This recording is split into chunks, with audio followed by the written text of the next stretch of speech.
First, clean the filter, then disassemble and install it. Here, we can loosen this screw.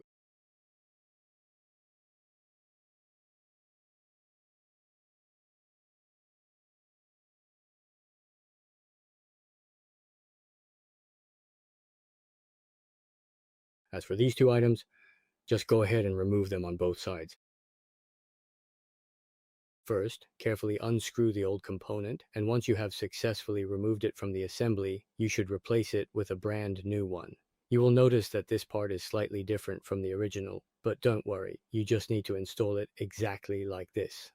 Now, moving over to my side, this specific section also needs to be properly installed and then securely tightened into its final place to ensure everything is stable. Oh, then we secure it back onto the chassis.